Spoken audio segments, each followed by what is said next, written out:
Ce jeudi 8 mai 2025 restera marqué dans l'histoire de l'Église catholique.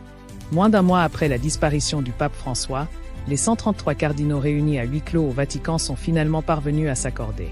Du sommet de la chapelle Sixtine, la fumée blanche tant attendue s'est élevée, apportant au monde la nouvelle que l'Église avait un nouveau chef spirituel.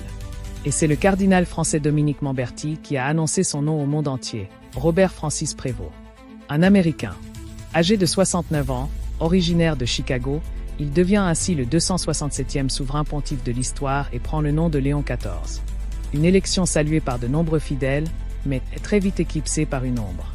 Une polémique inattendue, qui ressurgit à peine quelques minutes après son élection.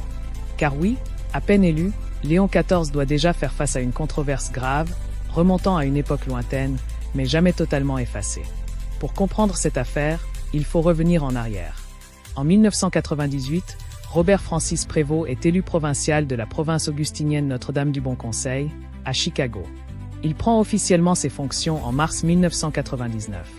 À l'époque, il est perçu comme un religieux rigoureux, travailleur et proche du terrain.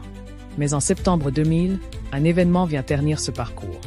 Selon des révélations récentes, relayées notamment par Le Figaro, Robert Francis Prévost aurait permis l'hébergement, dans un prieuré proche d'une école primaire, d'un religieux reconnu coupable d'abus sexuels sur mineurs.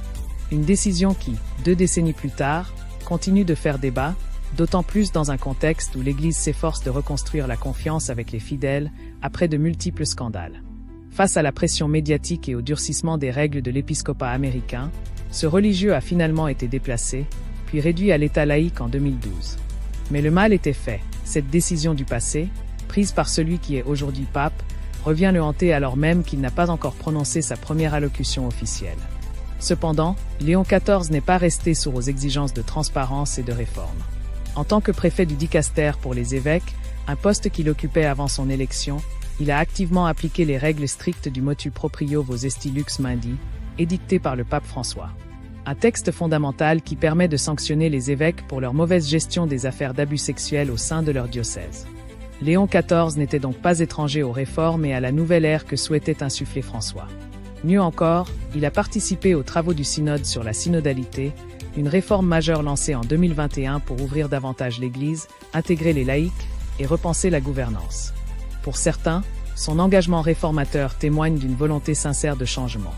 Pour d'autres, le passé ne peut être ignoré, et cette affaire entache déjà le début de son pontificat. Léon XIV devra donc, dès ses premiers jours en tant que souverain pontife, naviguer entre la tempête du scandale, la pression médiatique et les espoirs immenses d'une Église en quête de renouveau. Le monde entier l'observe. Le silence n'est plus une option. La question maintenant est simple. Ce pape venu des États-Unis saura-t-il apaiser les blessures de l'Église et réconcilier l'institution avec ses fidèles? Ou son pontificat sera-t-il marqué à jamais par ce dossier non clos, et ce passé qui refuse de disparaître? Aimez la vidéo, abonnez-vous et activez la cloche de notification pour ne rien manquer de l'actualité de vos stars préférées.